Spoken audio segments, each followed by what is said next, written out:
Kisah Nabi Yusuf alaihi salam. Yusuf alaihissalam adalah orang mulia yang mempunyai leluhur orang-orang mulia. Ia adalah anak Nabi Yakub alaihissalam, cucu dari Nabi Ishak alaihissalam, dan buyut dari Nabi Ibrahim alaihissalam. Sejak kecil, Yusuf terkenal sebagai anak yang saleh dan patuh pada orang tua. Wajahnya pun sangat rupawan dan ia adalah anak kesayangan Nabi Yakub. Hal ini membuat saudara-saudaranya merasa iri dan memusuhinya. Hanya Bunyamin saja yang bersikap baik padanya. Yusuf dan Bunyamin adalah anak Nabi Yakub dari istrinya yang bernama Rahil. Suatu ketika, Yusuf menceritakan tentang mimpi yang dia dapat kepada ayahnya. Ia bermimpi melihat 11 bintang, matahari, dan bulan sedang bersujud kepadanya. Nabi Yakub berkata, mimpi itu adalah nubuat atau takdir yang akan terjadi. Kelak, Yusuf akan menjadi orang yang mulia. 11 bintang melambangkan saudara-saudaranya, matahari melambangkan Nabi Yakub, dan bulan melambangkan ibunya Rahil. Nabi Yakub meminta agar Yusuf merahasiakan arti mimpi tersebut. Ia khawatir Yusuf akan dicelakai oleh para saudaranya. Meskipun mimpi itu tetap menjadi rahasia, ke-10 saudaranya yang terlanjur membencinya itu merencanakan satu rencana jahat. Mereka memasukkan Yusuf ke dalam sumur. Setelah itu, mereka pulang membawa sobekan baju Yusuf dan mengatakan kepada ayah bahwa Yusuf diserang oleh serigala. Allah Subhanahu wa Ta'ala memberikan perlindungan dan pertolongan kepada Yusuf. Yusuf ditemukan oleh Malik, seorang khalifah, dan kemudian menjual Yusuf kepada Khiftir al-Aziz, seorang wasir agung di Mesir. Karena berwajah tampan dan cerdas, Yusuf kemudian diangkat anak oleh sang wasir agung. Yusuf tumbuh menjadi pemuda yang tampan, cerdas, dan berilmu tinggi. Banyak gadis-gadis yang memujanya, tak terkecuali Zulaika yang merupakan ibu tirinya. Karena dituduh merayu Zulaika, Yusuf pun dimasukkan ke dalam penjara. Di dalam penjara, Yusuf bertemu dengan 2 orang budak. Salah satu budak itu kelak akan menolongnya keluar dari penjara. Suatu ketika, Raja Mesir bermimpi melihat 7 sapi gemuk dimakan oleh 7 sapi kurus. Setelah itu, ia melihat 7 butir gandum yang hijau dan 7 butir gandum kering. Semua ahli tafsir kerajaan tak ada yang bisa memahami arti mimpi sang raja. Akhirnya, budak raja menyarankan agar raja menemui Yusuf di dalam penjara. Rupanya, budak itulah yang dulu berada dalam satu penjara bersama Yusuf. Menurut Yusuf, arti mimpi sang raja adalah akan datang 7 masa subur. Seharusnya raja menanam gandum pada masa ini dan menyimpannya baik-baik. Selanjutnya akan datang 7 masa kekeringan sehingga tidak bisa bercocok tanam dan seluruh persediaan pun akan habis. Yang tersisa hanyalah sedikit biji gandum yang akan ditanam pada masa berikutnya. Berkat kecerdasan Yusuf, Raja Mesir pun mengangkat Yusuf sebagai wasir agung. Yusuf bertugas mengelola persediaan bahan makanan selama masa kering. Masa kekeringan yang panjang benar-benar datang sesuai perkataan Yusuf. Banyak negara-negara yang meminta bantuan makanan ke negeri Mesir, termasuk pula saudara-saudaranya dari Kanaan. Rupanya, para saudaranya sudah lupa padanya, sehingga Yusuf merencanakan sesuatu. Ia meminta agar mereka pulang dan membawa Bunyamin ke Mesir. Jika Bunyamin tidak ikut, maka mereka tidak akan mendapatkan satu bantuan. Meskipun merasa heran, para saudara kembali ke Kanaan untuk menjemput Bunyamin. Yusuf sangat senang bisa bertemu dengan Bunyamin. Ia pun mencari cara agar Bunyamin tetap tinggal di Mesir. Di dalam karung Bunyamin, Yusuf memasukkan sebuah piala emas. Saat para saudara hendak pulang, Yusuf mengumumkan bahwa satu piala telah dicuri. Betapa terkejutnya para saudara itu saat melihat isi karung Bunyamin. Akhirnya Bunyamin harus tinggal di Mesir karena terbukti mencuri piala emas. Yusuf merasa senang bisa berkumpul kembali dengan Bunyamin. Para saudara akhirnya pulang menyampaikan berita sedih itu kepada ayah mereka. Nabi Yakub yang masih sedih karena kehilangan Yusuf, kini bertambah sedih karena Bunyamin pun hilang. Kesedihan Nabi Yakub membuat kedua matanya menjadi putih dan ia tidak bisa lagi melihat. Nabi Yakub memerintahkan agar anak-anaknya kembali ke Mesir untuk menjemput Bunyamin. Setibanya di Mesir, mereka menceritakan keadaan ayah dan memohon agar Bunyamin diizinkan pulang ke Kan'an. Mendengar cerita para saudara, Yusuf pun memberitahukan siapa dirinya. Para saudara itu merasa terkejut. Mereka tidak menyangka jika Yusuf masih hidup. Kemuliaan sifat Yusuf terlihat ketika ia memaafkan semua saudaranya. Ia kemudian meminta agar saudaranya pulang menjemput ayah serta ibunya. Yusuf mengundang mereka semua untuk tinggal di Mesir. Nabi Yakub alaihissalam dan seluruh keluarganya berkumpul di Mesir. Mata Nabi Yakub kembali bisa melihat. Ia merasa begitu bahagia bisa bertemu dengan Yusuf. Karena kecakapan Yusuf mengelola ekonomi di Mesir, Yusuf kemudian diangkat menjadi raja Mesir. Sumber dalam Al-Quran, surat Yusuf ayat 4 yang berbunyi, "Ingatlah ketika Yusuf berkata kepada ayahnya, 'Wahai ayahku, sesungguhnya aku bermimpi melihat 11 bintang, matahari dan bulan. Kulihat semuanya sujud kepadaku.'" Rampung. Kisah Nabi Yusuf alaihi salam. Yusuf alaihissalam adalah orang mulia yang mempunyai leluhur orang-orang mulia. Ia adalah anak Nabi Yakub alaihissalam, cucu dari Nabi Ishak alaihissalam, dan buyut dari Nabi Ibrahim alaihissalam. Sejak kecil, Yusuf terkenal sebagai anak yang saleh dan patuh pada orang tua. Wajahnya pun sangat rupawan dan ia adalah anak kesayangan Nabi Yakub. Hal ini membuat saudara-saudaranya merasa iri dan memusuhinya. Hanya Bunyamin saja yang bersikap baik padanya. Yusuf dan Bunyamin adalah anak Nabi Yakub dari istrinya yang bernama Rahil. Suatu ketika, Yusuf menceritakan tentang mimpi yang dia dapat kepada ayahnya. Ia bermimpi melihat 11 bintang, matahari, dan bulan sedang bersujud kepadanya. Nabi Yakub berkata, mimpi itu adalah nubuat atau takdir yang akan terjadi. Kelak, Yusuf akan menjadi orang yang mulia. 11 bintang melambangkan saudara-saudaranya, matahari melambangkan Nabi Yakub, dan bulan melambangkan ibunya Rahil.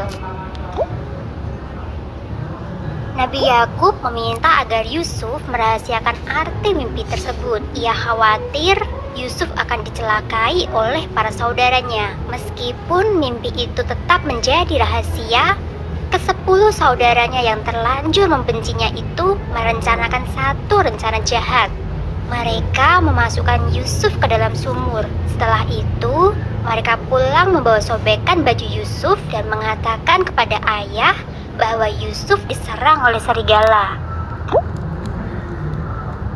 Allah Subhanahu wa Ta'ala memberikan perlindungan dan pertolongan kepada Yusuf. Yusuf ditemukan oleh Malik, seorang khalifah, dan kemudian menjual Yusuf kepada Khiftir al-Aziz, seorang wasir agung di Mesir. Karena berwajah tampan dan cerdas, Yusuf kemudian diangkat anak oleh sang wasir agung.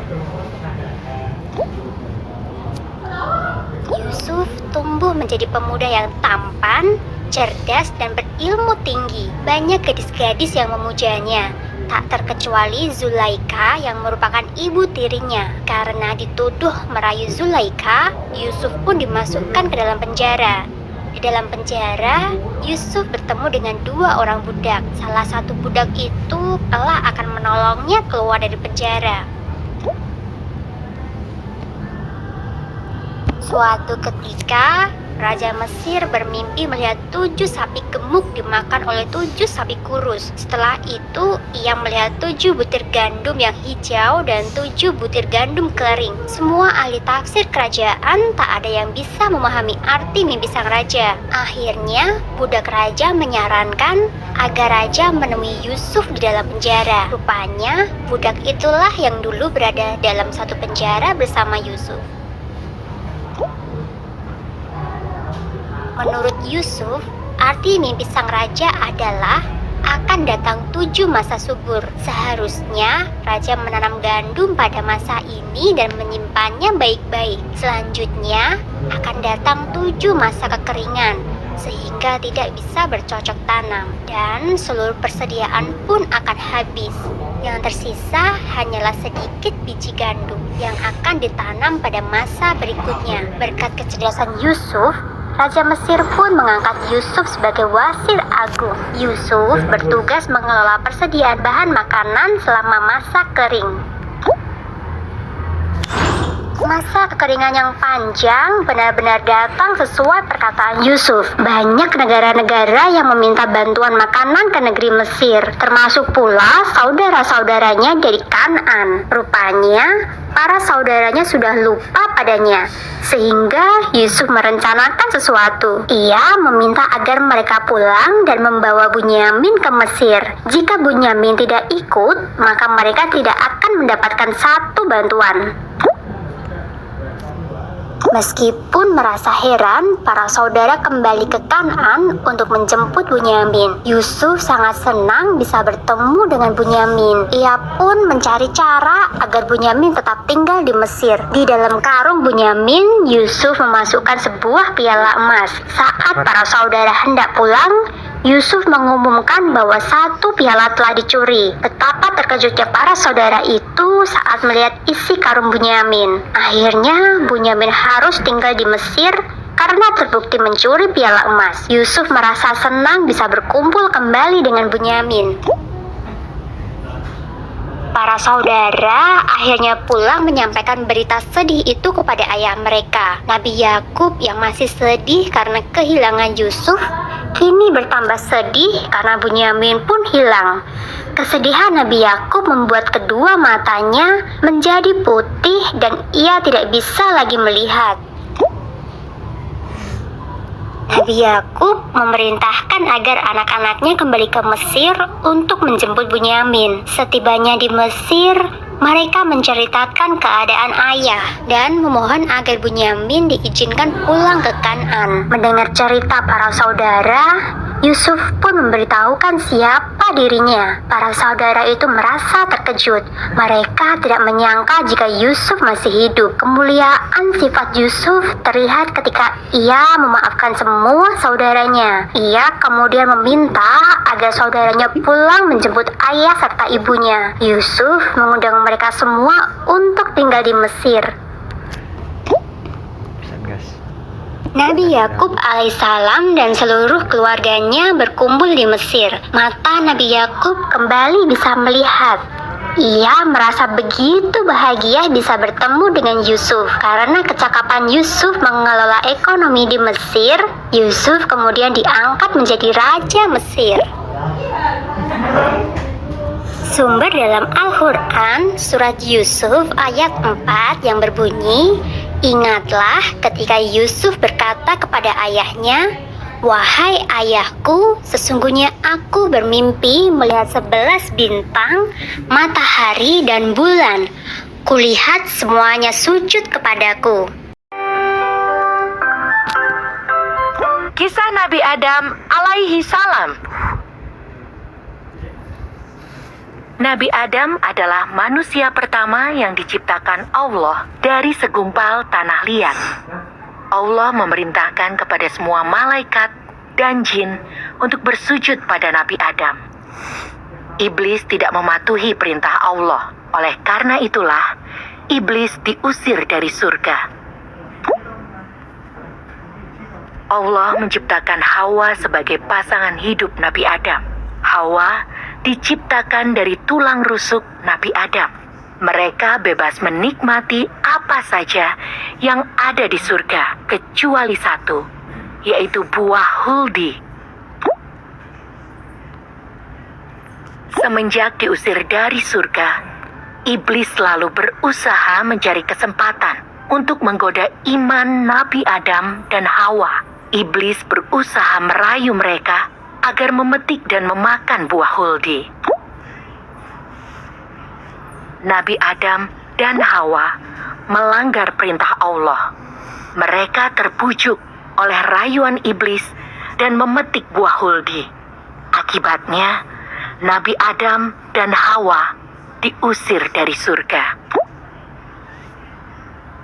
Nabi Adam dan Hawa diturunkan ke bumi secara terpisah. Nabi Adam diturunkan di Hindustan, sedangkan Hawa diturunkan di Jeddah. Mereka berdua berdoa agar dipertemukan lagi. Bertahun-tahun, Nabi Adam dan Hawa saling mencari. Akhirnya, Allah mengabulkan doa mereka. Allah mempertemukan keduanya di Padang Arafah. Nabi Adam dan Hawa membangun kehidupan baru di bumi. Tak henti-hentinya mereka berdoa agar selalu dilindungi oleh Allah dan diampuni segala dosa yang telah dilakukannya. Nabi Adam dikaruniai 40 anak. Setiap kali Hawa melahirkan, selalu kembar laki-laki dan perempuan. Allah memerintahkan untuk menikahkan anak-anak mereka. Namun, Allah melarang untuk menikahkan sesama saudara kembar. Anak cucu Nabi Adam terus bertambah, hingga akhirnya mereka tersebar di seluruh penjuru bumi. Mereka terbagi menjadi beraneka suku dan negara. Kisah ini diambil dari surat Al-Baqarah ayatnya yang ke-30. Ingatlah ketika Tuhanmu berfirman kepada para malaikat, "Sesungguhnya aku hendak menjadikan seorang khalifah di muka bumi." Mereka berkata, "Mengapa engkau hendak menjadikan khalifah di bumi itu? Orang yang akan membuat kerusakan padanya dan menumpahkan darah. Padahal kami senantiasa bertasbih dengan memuji engkau dan mensucikan engkau." Tuhan berfirman, "Sesungguhnya aku mengetahui apa yang tidak kamu ketahui." Kisah Nabi Syu'aib alaihi salam. Iblis telah bersumpah di hadapan Allah untuk menggoda umat manusia. Hasil bujuk rayu iblis berhasil mempengaruhi kaum Madian. Kaum Madian dikaruniai rejeki yang melimpah dan kecerdasan dalam berdagang. Namun sayangnya, mereka telah terjerumus dalam kesesatan. Mereka telah melupakan ajaran yang benar dan berganti menyembah Al-Aikah, sebuah pohon yang sangat besar dan berdaun lebat. Di tengah kaum Madian yang sesat, Allah menunjuk Nabi Syu'aib sebagai penunjuk jalan. Nabi Syu'aib masih keturunan Nabi Lut dan ia dikenal sebagai nabi yang cerdas serta pintar berkhutbah. Nabi Syu'aib begitu keras menyerukan agar kaum Madian berhenti menyembah pohon Al-Aikah dan kembali menyembah Allah Subhanahu wa Ta'ala. Sama seperti kaum sebelumnya, kaum Madian pun menentang seruan Nabi Syu'aib. Dalam berdagang, kaum Madian sering kali berbuat curang. Mereka sengaja mengurangi timbangan dan merugikan para pembeli. Karenanya, Nabi Syu'aib menyerukan agar mereka berdagang dengan jujur. Seruan Nabi Syu'aib ini semakin membuat marah kaum Madian. Para pemuka kaum Madian sudah tidak tahan lagi dengan dakwahan Nabi Syuaib. Mereka pun berusaha mengancam Nabi Syuaib serta para pengikutnya. Jika Nabi Syuaib tidak menghentikan dakwahnya, maka Nabi Syuaib akan diusir dari Madian.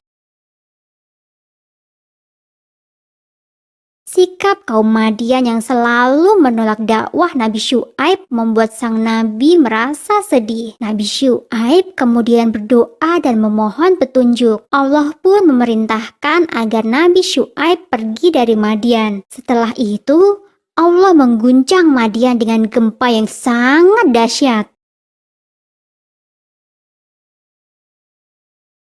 Allah mengutus Nabi Syuaib untuk berdakwah di Ashabul Aikah. Tempat itu tidak jauh dari Madian.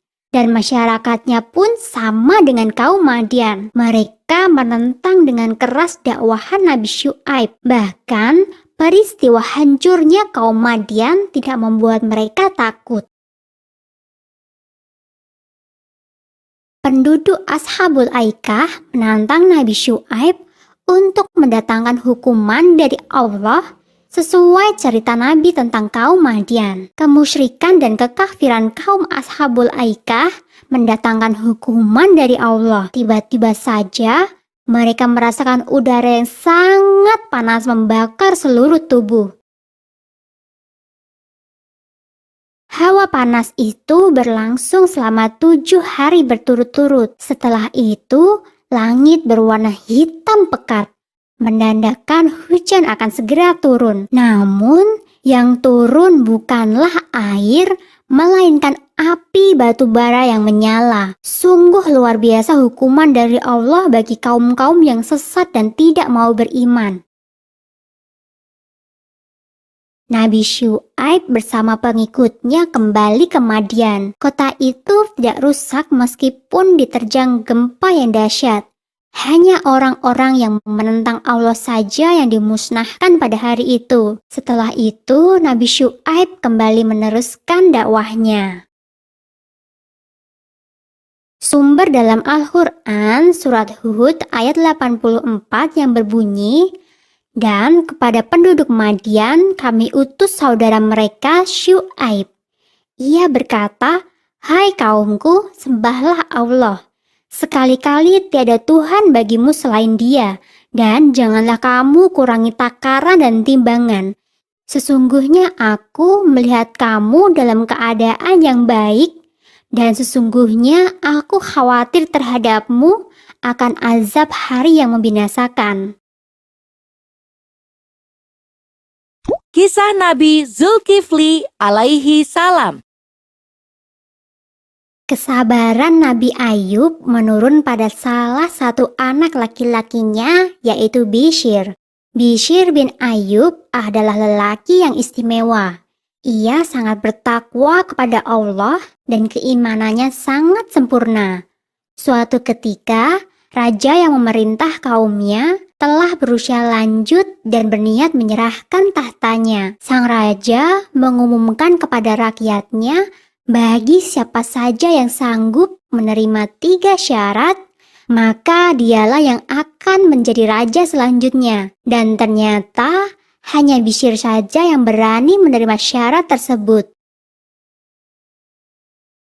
Ketiga syarat yang diajukan oleh sang raja adalah sanggup berpuasa di siang hari, mendirikan sholat di malam hari, dan sanggup untuk tidak marah dalam keadaan apapun. Setelah menyatakan sanggup menjalankan syarat itu, Bishr pun dinobatkan sebagai raja dan diberi julukan Zulkifli yang mempunyai arti orang yang mempunyai kesanggupan dan kemampuan.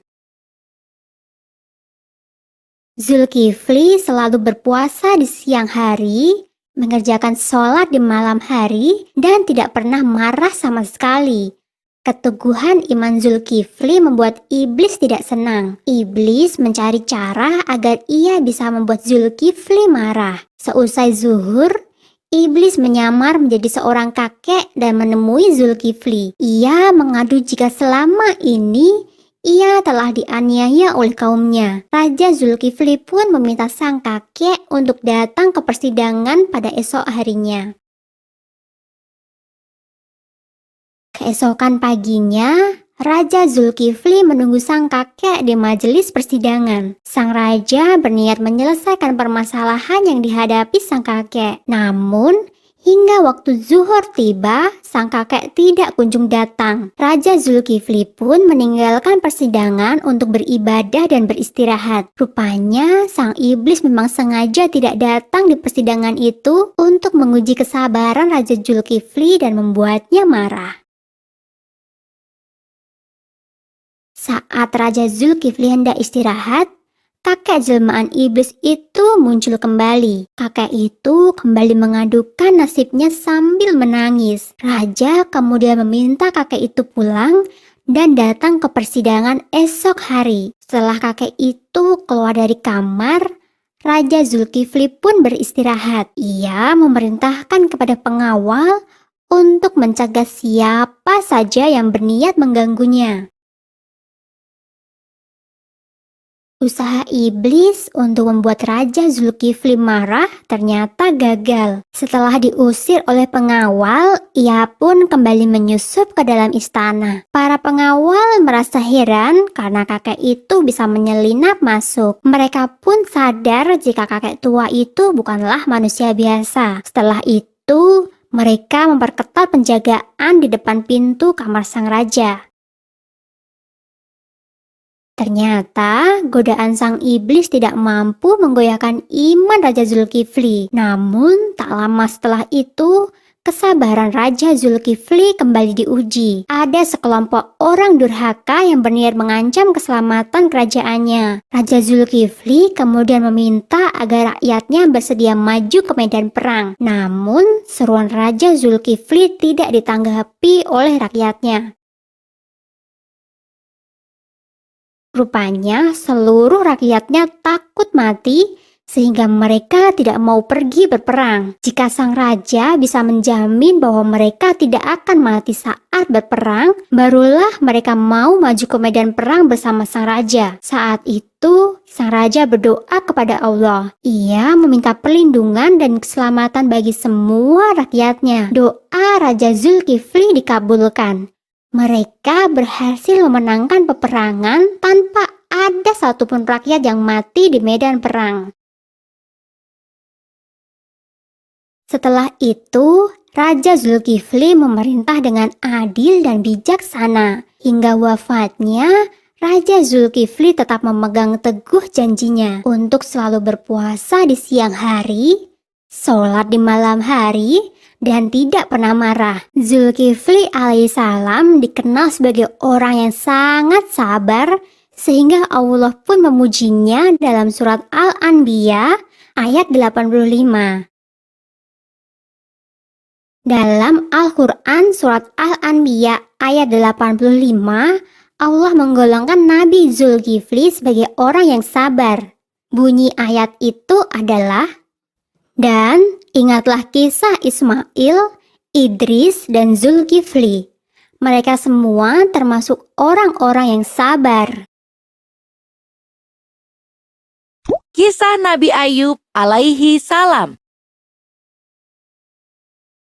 Nabi Ayub masih termasuk keturunan Nabi Ibrahim. Ia menikah dengan Rahmah yang masih keturunan Nabi Yusuf dan memiliki banyak anak. Nabi Ayub mengemban dakwah di tengah-tengah kaum Hauran dan Batsniah. Kehidupan Nabi Ayub bergelimang harta dan luar biasa banyaknya. Nabi Ayub dikenal sebagai orang yang santun dan dermawan. Ia banyak membangun masjid dan mengajarkan agama sesuai dengan perintah Allah.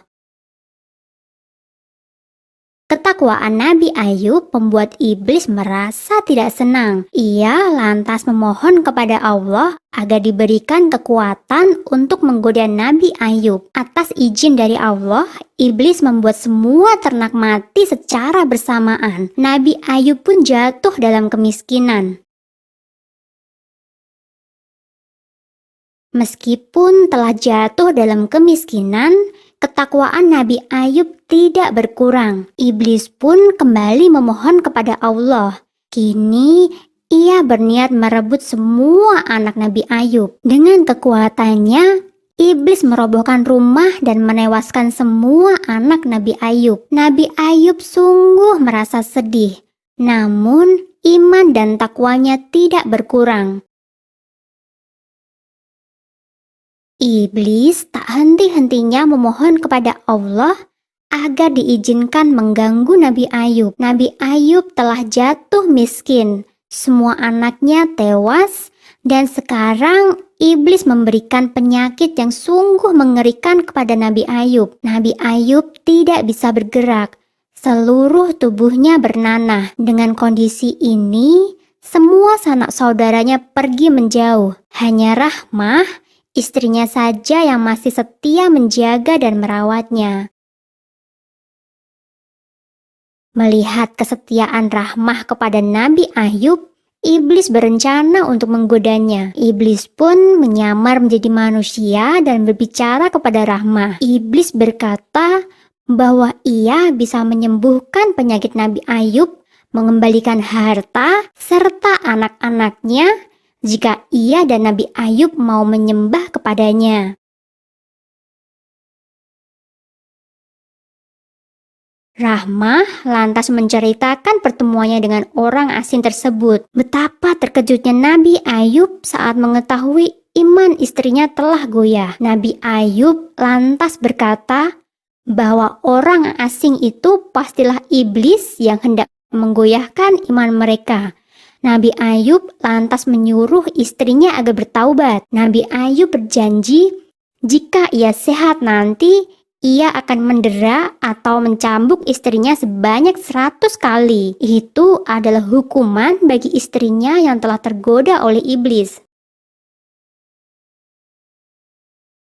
Nabi Ayub menderita selama 18 tahun dan selama itu pula Rahmah setia merawatnya. Nabi Ayub tak henti-hentinya berdoa memohon kesembuhan. Mendengar doa Nabi Ayub, Allah mengirimkan malaikatnya untuk menyampaikan wahyu. Malaikat itu meminta agar Nabi Ayub berdiri dan menghentakkan kakinya ke tanah. Secara ajaib, dari dalam tanah muncul air yang begitu jernih. Nabi Ayub lantas meminum air itu dan membasuh seluruh tubuhnya. Dengan izin Allah, seluruh penyakit Nabi Ayub langsung sembuh. Betapa bahagianya Rahmah ketika melihat suaminya telah sembuh. Ia langsung berlutut dan mengucapkan syukur kepada Allah. Nabi Ayub sangat sayang pada istrinya, apalagi kesetiaan dan iman Rahmah telah teruji selama 18 tahun menemani dan merawatnya dengan penuh kasih. Namun, janji Nabi Ayub untuk mendera Rahmah sebanyak 100 kali tetap harus dijalankan. Saat itulah Allah yang Maha Penyayang memberikan jalan keluar. Allah memerintahkan Nabi Ayub mengambil seikat rumput dan memukul istrinya dengan itu, sehingga tidak akan ada janji yang dilanggar dan istrinya pun tidak mengalami kesakitan. Allah sungguh maha adil dan maha pemurah. Atas kesabaran Nabi Ayub dalam menerima cobaannya, Allah mengembalikan semua yang telah hilang dari Nabi Ayub dan melipat gandakannya. Nabi Ayub mengemban tugas dari Allah hingga usia 93 tahun.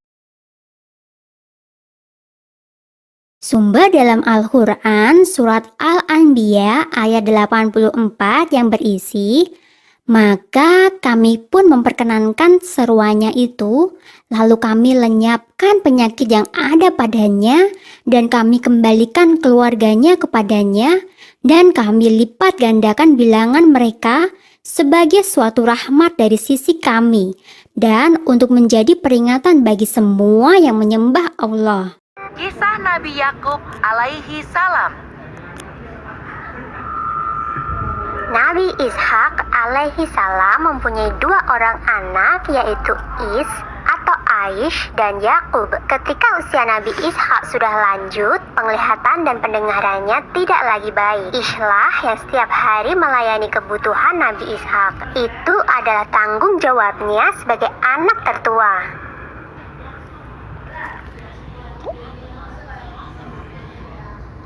Suatu ketika, sang ibu meminta Yakub untuk menyiapkan makanan untuk Nabi Ishak. Yakub mengerjakan perintah ibunya dengan senang hati. Melihat perilaku anaknya yang sangat baik, Nabi Ishak mendoakan Yakub. Beliau berkata, "Semoga engkau menurunkan nabi-nabi dan raja."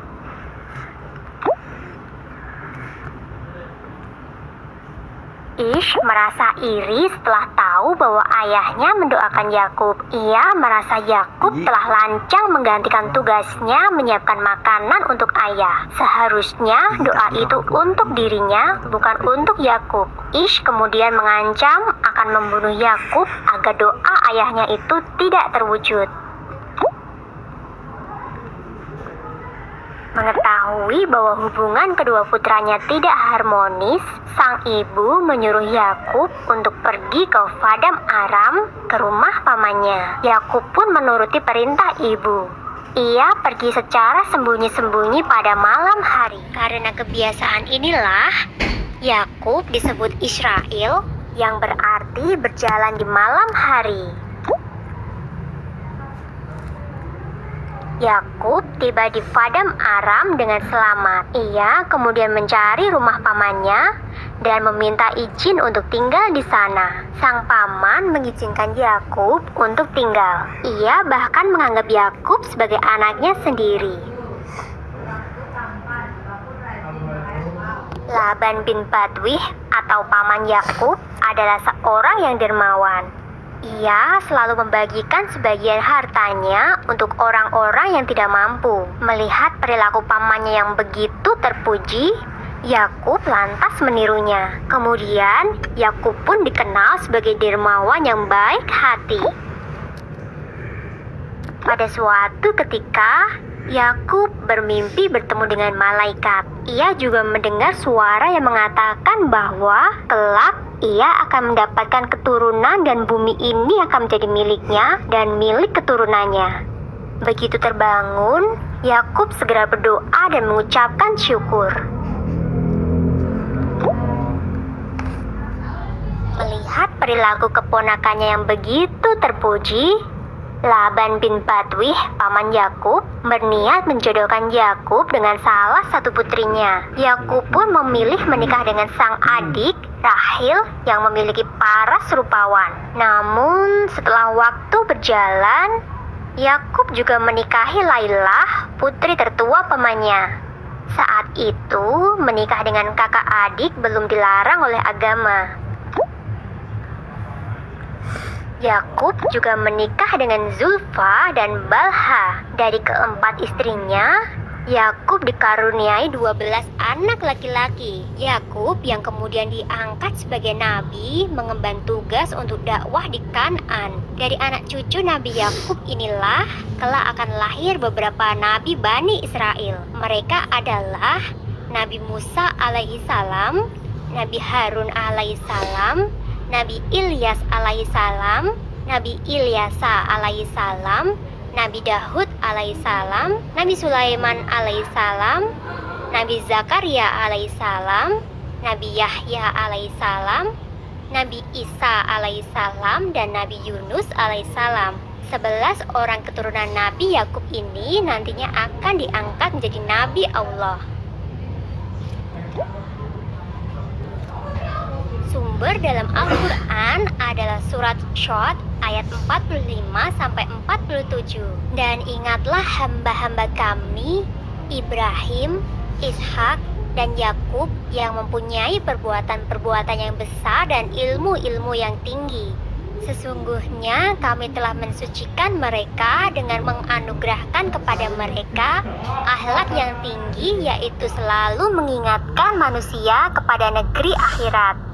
Sesungguhnya mereka pada sisi kami benar-benar termasuk orang-orang pilihan yang paling baik.